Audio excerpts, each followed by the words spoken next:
नमस्कार, मैं दिलीप अंगनानी आपके बीच ऊंचाई और दूरी टॉपिक को लेकर आया हूं। इस टॉपिक पर प्रश्न नंबर 5वां, जो कि परीक्षा के दृष्टिकोण से काफ़ी महत्वपूर्ण है, उसको हम हल करने का प्रयास करते हैं। देखिए, प्रश्न को पढ़ते हैं पहले। दो मीनारों के बीच की दूरी 120 मीटर है। दूसरी मीनार के शीर्ष से देखने पर प्रथम मीनार के शिखर का उन्नयन कोण 30 अंश दिया हुआ है। यदि दूसरी मीनार की ऊंचाई 40 मीटर है तो प्रथम मीनार की ऊंचाई ज्ञात कीजिए। देखिए, प्रश्न जब हम पढ़ रहे हैं तो थोड़ा सा कंफ्यूज हो रहा है। जब हम इसको डायग्राम के माध्यम से समझेंगे तो काफी आसान हो जाएगा हमारे लिए।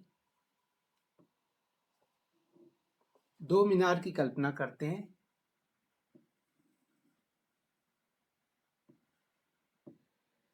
एक मीनार जिसका नाम हम ए बी रख रहे हैं और एक दूसरी मीनार है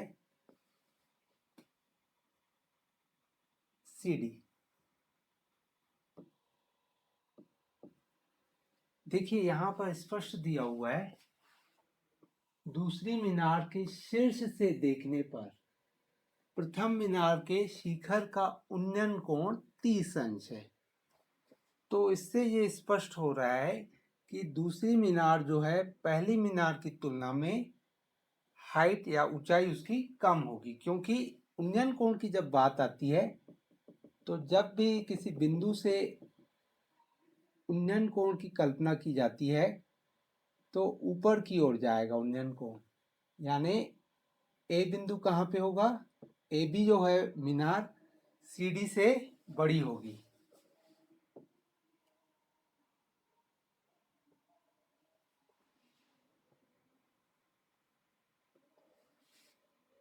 चलिए इसको आगे और एक्सप्लेन करते हैं। यहाँ पे एक और दिया हुआ है, दोनों मीनारों के बीच की जो दूरी है 120 मीटर है। तो बी और डी के बीच की दूरी 120 मीटर है।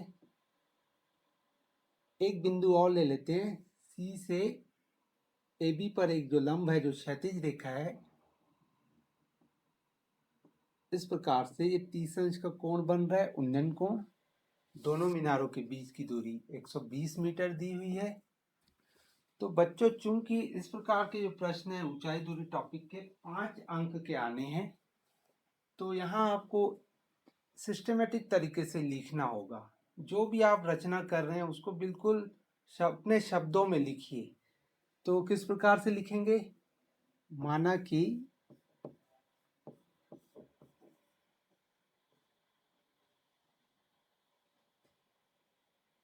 ए बी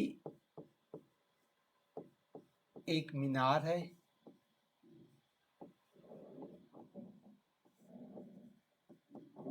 जिसकी ऊंचाई हमें ज्ञात करना है।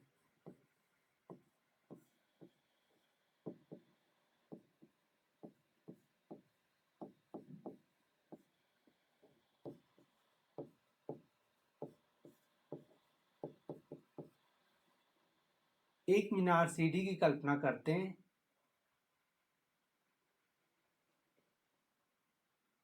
सी डी एक अन्य मीनार है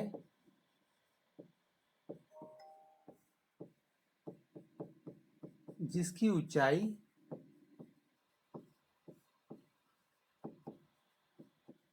40 मीटर दिया हुआ है।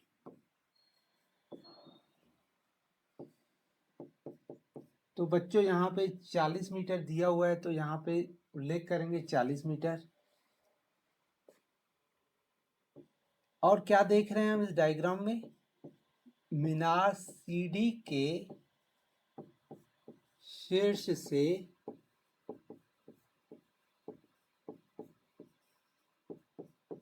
ए बी का उन्नयन कोण 30 अंश है। और क्या दिया हुआ है बच्चों? 120 मीटर दोनों मीनारों के बीच की दूरी। तो इसे भी हम बिल्कुल लिखेंगे, दोनों मीनारों के बीच की दूरी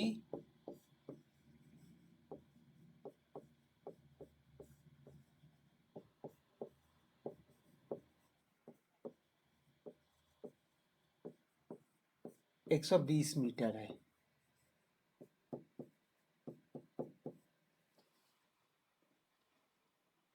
अब चूंकि CD का मान यहाँ दिया हुआ है 40 मीटर और B जो है CD के समानांतर है, तो B की वैल्यू भी कितनी हो जाएगी? 40 मीटर। तो यहाँ पे हम लिखेंगे BD बराबर 120 मीटर जो दिया हुआ है, इसका उल्लेख हमने ऊपर भी किया है।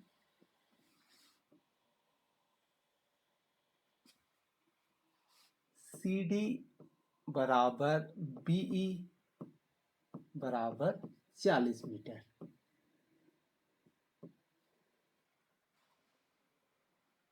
अब हमें AB की ऊंचाई ज्ञात करनी है। चूंकि B तक ऊंचाई हमें ज्ञात हो गई है, अगर हम AE का ऊंचाई ज्ञात कर लें और दोनों का योग कर लें तो हमें AB मीनार की ऊंचाई ज्ञात हो जाएगी। अतः यहाँ हम लिखेंगे माना AE बराबर H। अब बच्चों यहाँ देखिए, यहाँ पे त्रिकोणमिति काम कर रहे हैं। देखिए त्रिभुज ACE ये एक समकोण त्रिभुज है और 30 अंश का कोण बन रहा है। और हम जानते हैं समकोण त्रिभुज में यदि कोई एक मान दिया हो तो दूसरा मान हम ज्ञात कर सकते हैं। यहाँ पे चूंकि DB का जो मान है 120 मीटर है, इसलिए C का मान भी 120 मीटर होगा। तो एक पॉइंट यहाँ पे और लिख सकते हैं, CE बराबर BD बराबर 120 मीटर।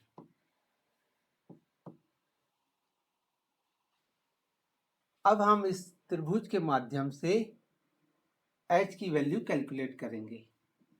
तो समकोण त्रिभुज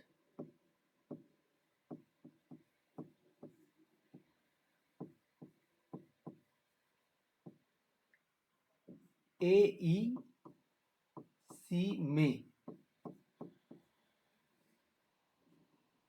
यहाँ पर हम देखते हैं कौन से त्रिकोणमिति अनुपात का उपयोग करें। बच्चे यही गलती करते हैं। जैसे कि हम जानते हैं लंब अज्ञात है और आधार जो है ज्ञात है, तो लंब और आधार का अनुपात हमको लेना पड़ेगा। इसके लिए हम फार्मूला, इसका कॉन्सेप्ट हमको मालूम होना चाहिए। लंब और आधार किस अनुपात में आता है? tan थीटा में। तो यहाँ पे हम tan थीटा का उपयोग करेंगे। चूंकि कोण 30 अंश है तो tan 30 लिखेंगे और लंब का मान AE है तो लंब को हम AE से डिनोटेट करेंगे और आधार जो है CE है। और बच्चों हम जानते हैं tan 30 अंश का मान जो होता है 1/√3 होता है और AE का मान चूंकि हमें ज्ञात करना है इसलिए इसे हम H लिखेंगे और CE का मान 120 मीटर यानी 120। अब हम तिर्यक गुणा करते हैं, 120/√3 बराबर H। अब बच्चों हम जानते हैं नीचे अगर हर में करनी है तो इसका परिमेयकरण किया जाता है। चलिए परिमेयकरण आप लोग 9th क्लास में पढ़ चुके हो। हर का परिमेयकरण करने के लिए उसी संख्या के करनी को अंश और हर में गुणा व भाग देते हैं क्योंकि इससे मान में परिवर्तन नहीं होता। बराबर H। जब हम ये गुणा करते हैं तो 120/3 और हम जानते हैं √3 गुणित √3, चाहे तो हम अपने समझने के लिए यहाँ समझ सकते हैं √3 गुणित √3 बराबर √9 और √9 का मान जो होता है 3 होता है। हम डायरेक्ट भी लिख सकते हैं, यहाँ ये 3 मान आ गया बराबर H। कैंसिलेशन करेंगे, 40/3 यहाँ पे इकाई जरूर लिखेंगे, मीटर बराबर एच।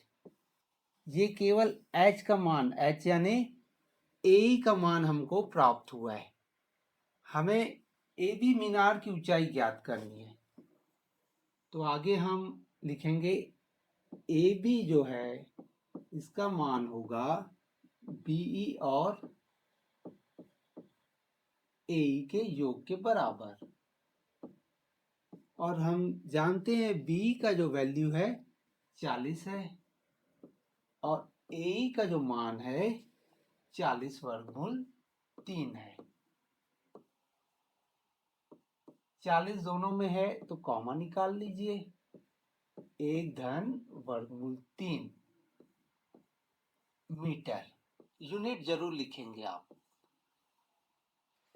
तो इस प्रकार से बच्चों जो मीनार है ए बी उसकी ऊंचाई हमको प्राप्त हो गई। उम्मीद है आपको यह वीडियो पसंद आया होगा। आप इस चैनल को सब्सक्राइब कीजिए और शेयर कीजिए ताकि दूसरे बच्चे भी लाभान्वित हो।